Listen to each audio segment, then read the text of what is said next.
es esto, compañeros. Durante muchos años en Colombia había un desconocimiento de la realidad agraria del país. Quienes habíamos escrito libros sobre esto y trabajado el tema, luchado en mil batallas con esto, teníamos una especie de punto negativo, y es que los datos que dábamos, los elementos que aportábamos, eran puestos en cuestión permanentemente. Eso no es así, usted no tiene la razón. Yo tuve que escribir un libro refutando a Salomón Kalmanovich sobre algunas cosas que él decía y que yo no compartía, pero todo era como en el aire, porque no había cifras, no había datos, ni había cosas concretas. Las estadísticas que llevábamos, como decían en el Ministerio de Agricultura, un poco paisajeadas. Pero hay un hecho que yo creo que es fundamental, y fue el censo agropecuario del año 2014. Ese censo produjo un impacto muy grande, de la siguiente manera: develó que la realidad que nosotros exponíamos frente al tema agrario era totalmente cierta.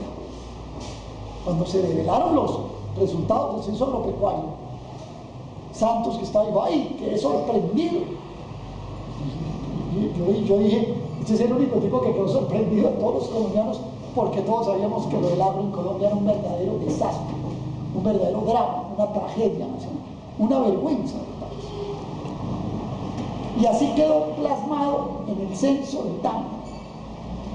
Es más, puede que sea peor, pero con lo que quedó es suficiente para decir que en Colombia, en materia agraria, casi que hay que volver a empezar. Repasemos algunos datos, 4 o 5 datos, que tampoco pues cuesta mucho, pero si me acuerdo yo, Carrera, me acuerdo el número de la cédula, cualquiera se puede acordar. El primer dato es este: la distribución de la tierra en Colombia es una de las más vergonzosas del mundo por desigualdad. Recordemos el dato: el 70% de las unidades productivas que son menores de 3 hectáreas apenas ocupan el 2,5% de la superficie.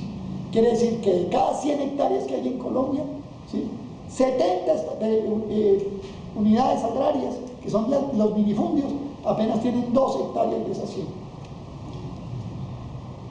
Y del otro lado, que se vio lo que habíamos dicho, que las unidades de más de 500 hectáreas, que son el 0,4%, o sea, una en cada 200, para ponerlas aproximadas, tienen el 70% de la tierra.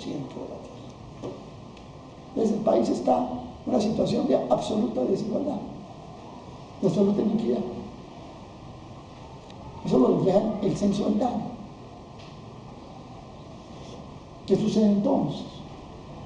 Aquí en Colombia, lo que ha sido la distribución de la tierra, que desde que se dio la hacienda colonial nunca ha sido modificada la estructura agraria, cada vez que pasa el tiempo, más grave se vuelve esa distribución.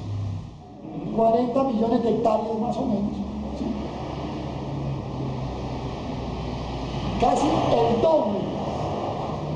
doble de las que están dispuestas para hacer ganadería están dedicadas a ganadería, y prácticamente la mitad de las que tienen vocación de uso agrícola, incluso menos, un poco menos, están en agricultura. O sea, tenemos una distribución de la tierra y un uso inadecuado. En el año de 1990, toda la demanda de productos agropecuarios, bien sea como materia prima para las industrias o para consumo directo, eran atendidas por productos hechos en Colombia. Hoy son importados. La agricultura colombiana cambió totalmente.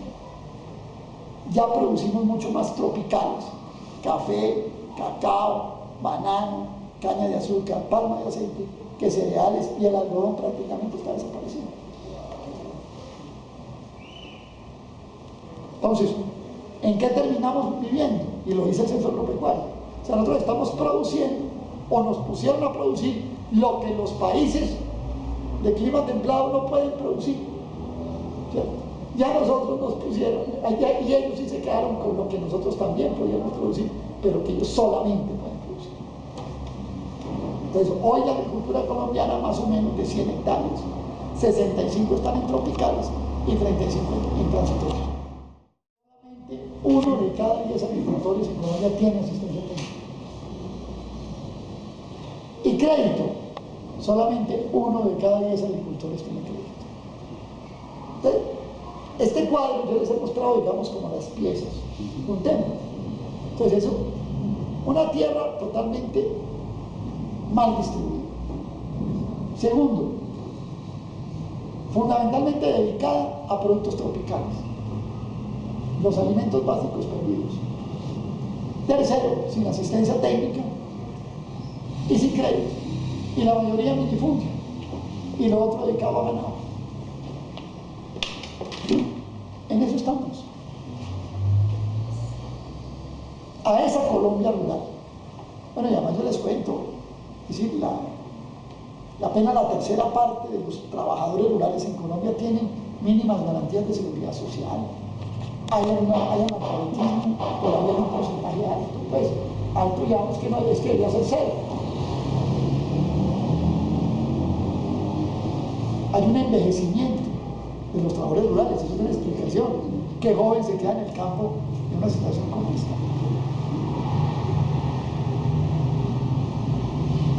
Frente a esto, que como dijo muy bien aquí mi colega, estalla en los paros agrarios del año 2013 y 2014.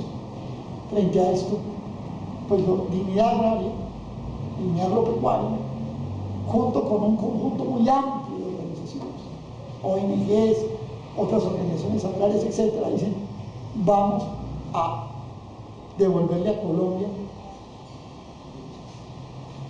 la garantía de una agricultura. Hoy en Colombia no hay agricultura, no nos digamos mentiras.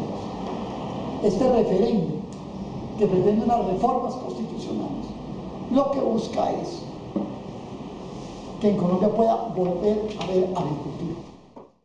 La forma que tomó esta iniciativa era hacer una reforma constitucional que busque el respaldo de todos los colombianos, el llamado referéndum por el agua, para que se le devuelva a Colombia la vocación agraria en sus zonas rurales, que está prácticamente perdida. El artículo 64 de la Constitución. El artículo 64 de la Constitución dice que Colombia le dará acceso prioritario a los bienes públicos rurales a los trabajadores rurales. Y si ustedes leen el artículo 11, que esos bienes públicos son tierra, crédito, asistencia técnica y riego, etcétera, las condiciones necesarias para poder producir. Lo que yo les acabo de decir es que eso no se está cumpliendo. Entonces, lo primero que propone el referéndum en la modificación del artículo 64 es reforzar ese mandato constitucional para que efectivamente se deba hacer y se tenga que hacer. El artículo 65 de la Constitución, que también se plantea reformar, prescribe que el Estado brindará la debida protección a la producción de los alimentos. Yo a veces le decía a los compañeros que yo no sé, ese artículo lo aprobaron borrachos, yo no sé qué habrá pasado ese día, ¿cierto? Dormidos, no sé, pero lo aprobaron, pero se ha incumplido totalmente. Colombia en el año 2016, en este año, va para importar 12 millones de toneladas de productos agropecuarios. Como no, incluso puede pasar de los 12 millones de toneladas. ¿Qué estamos importando? Importamos toda la cebada. Yo sé que de aquí, seguramente la mayoría, tal vez con excepción de Mundicio, que sana, todos los demás se van a la pola. Bueno, toda la cebada es importante. Toda la pola que se van a tomar los demás, no es mención de Alejandro, todo es importante. Bueno, pues se va a comer más alto, que es de maíz importado, no se salga, ¿no? O por algún lado lo coge a uno. La chicha. Todo el trigo, esa chicha también, todo el trigo, toda la cebada, el 80% del maíz, el 90% de la soya, el 90% del sorgo. Fíjese usted que cuando en Colombia criamos un pollo o engordamos un cerdo, la comida es traída de afuera. Y si además la base genética para el cerdo es importada también, pues aquí simplemente lo que vamos a juntarnos y es todo ese pollo que nos comemos todos los días es con alimento importado y con base genética importada. Es más, supongamos que algún día este país se revela, nos matan por hambre, nos matan la comida. Entonces, todo el trigo, toda la cebada, 90% de la soya, 80% del maíz, 90% del sorgo, 20% del arroz, del 20 al 25% del arroz ya, el 35 al 40% del trigo, todo el garbanzo, toda la lenteja, toda la arveja seca. O sea, no tenemos granos tampoco. Si usted acaba de explicar lo del pollo, pero fíjese que estos cereales tienen una implicación, es que son la proteína vegetal por excelencia para volverse proteína animal. O sea que usted no solamente perdimos nuestra soberanía alimentaria en materia de los géneros agrícolas propios, sino que también para nuestra proteína animal dependemos de esas importaciones. Pues ustedes se acuerdan que en el paro carbonero chillaban los agricultores que se nos está muriendo de hambre los pollos. Y no debería ser así, se está muriendo de hambre porque la comida la traemos de afuera, no por culpa de los camioneros. ¿Qué es lo que decimos nosotros? Hay un libro de este escritor norteamericano, Jarvis, que cuenta la historia de los alimentos en el mundo y dice que una de las formas de someter a un pueblo, a una nación o a un país es haciéndola depender de los alimentos de otros. Colombia hoy tiene una dependencia. Este país perdió lo que nosotros llamamos la soberanía alimentaria. De esta manera podemos decir a Estados Unidos, a los grandes bancos, ¿sabe que Colombia no les va a pagar más la deuda porque estamos hasta aquí, no la hemos hecho pagar 10 veces? Y los tipos nos pueden decir, bueno, entonces, mañana no va soya para allá. Nos matan por hambre. Estamos llamando al país a recuperar la soberanía alimentaria, a reforzar lo pertinente en esta materia en el artículo 65 de la Constitución.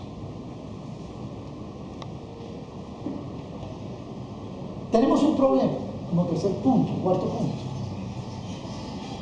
Es que la agenda del gobierno nacional no es la que acabo de explicar. El gobierno de Santos tiene otra agenda. ¿Cuáles son? Los tratados de libre comercio. Estamos planteando en el referéndum la denuncia de esos tratados por la violación de estos principios que digo. Y ya no me voy a detener en los tratados de libre comercio porque todos ustedes en eso saben, ahí sigue de verdad mucho más que yo. Pero me voy a detener en otro punto, y es que la agricultura que Santos está planteando es lo que se conoce como la agricultura a gran escala. La está plasmando a través de una ley que ustedes deben haber oído hablar, que es la ley de sidres. Creo que la gente oye eso y dice que la sidra, que sidres quiere decir zonas de interés de desarrollo económico especial, que es que coger los baldíos de Colombia y entregarlos en comodato, en arriendo o por la vía de la asociatividad con campesinos a grandes operadores del agronegocio internacional.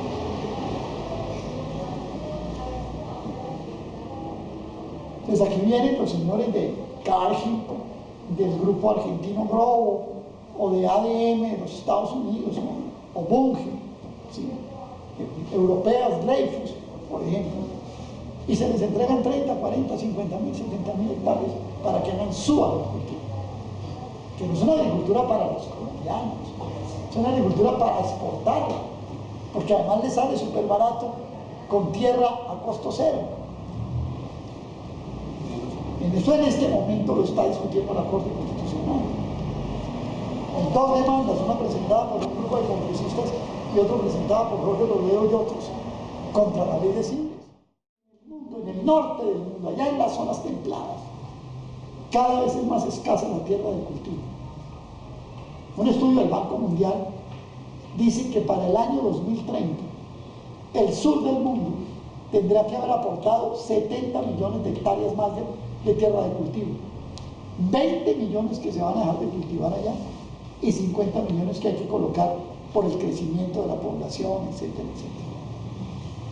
Es que la tierra de cultivo en el norte del mundo se volvió carísima.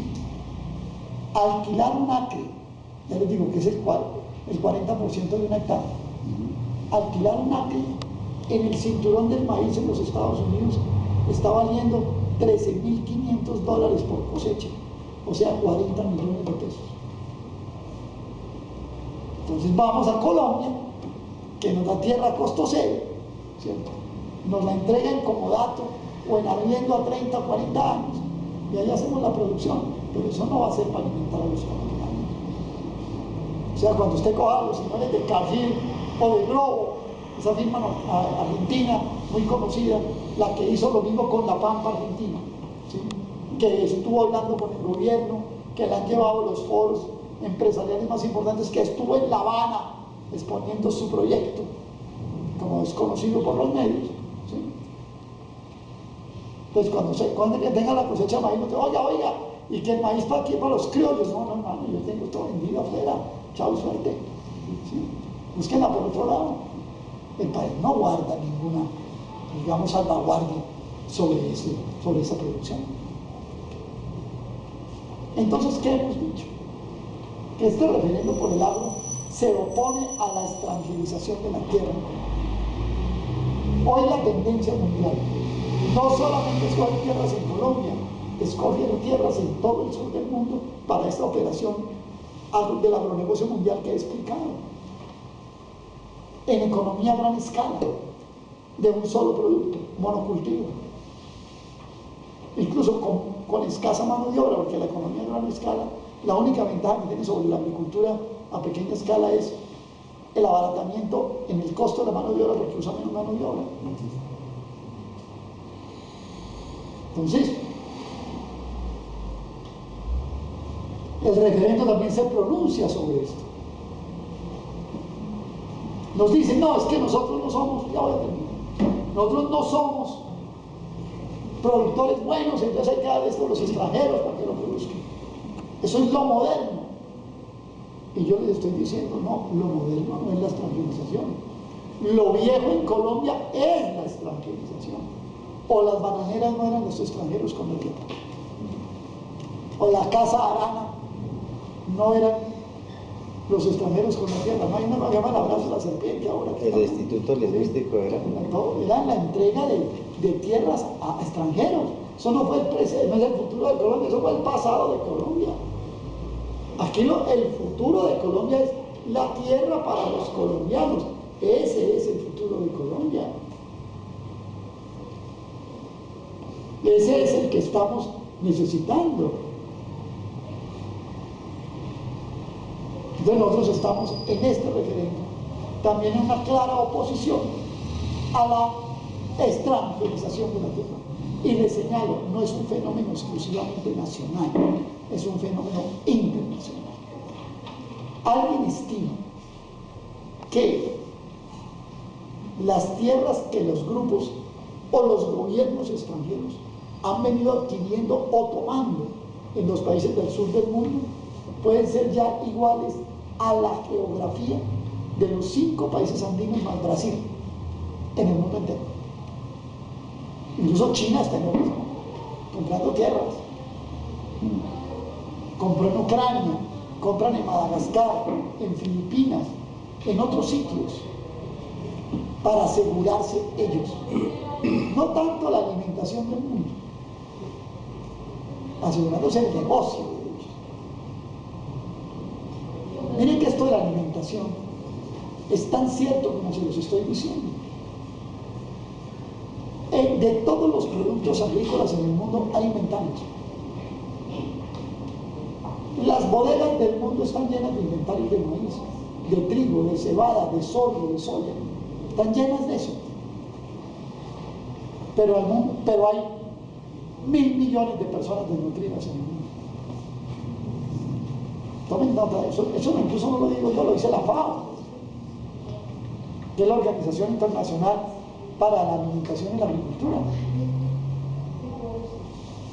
Entonces, los colombianos nos tenemos que asegurar nuestro alimento, nuestra nutrición. Termino con esto. La situación en Colombia es tan dramática que si ustedes miran los datos de los observatorios de seguridad alimentaria en el país, ya estamos hablando de un porcentaje importante de niños que nacen ya con desnutrición crónica, que nacen con insuficiencias, bien sea en calorías, en proteínas, ¿sí?, en carbohidratos, en los elementos fundamentales de la nutrición. La situación del país en materia agrícola, en materia alimentaria es dramática. Los habitantes de las ciudades podrán decir, ese es un problema por allá de los campesinos. Error. Ese es un problema principalmente de los habitantes de las grandes ciudades. Estamos viviendo una carestía desbordada. Estamos viviendo una carestía donde en un año han subido un 15% los alimentos según el DANE. ¿Por qué? Porque como los alimentos, ya lo dije, son importados, y el dólar pasó de 1.500 millones, de 1.500 pesos, 1.800 pesos, a 3.000, pues los alimentos se encarecieron. Esto no es un problema del fenómeno del niño, ni el paro camionero, es un problema estructural del país, que dejó de producir más de 1 millón de hectáreas de productos agrarios, de estos que nos están mandando los países que tienen excedentes, disculpen por favor, que tienen excedentes, y el país está sometido a esto. Nosotros en el fondo estamos llamando más que un referendo agrario, a una revolución nacional por los alimentos, por la producción. Y cuando hablo de la producción no hablo solo de los campesinos, hablo de la agricultura comercial de distinta escala, incluso del empresario de 50, de 100 hectáreas que produce arroz, que produce panela, que produce distintos tipos de alimentos y que también se está arruinando, y con él se está erosionando la seguridad y la soberanía alimentaria del país. Bueno, muchas gracias por escucharme. Si hay algunas preguntas,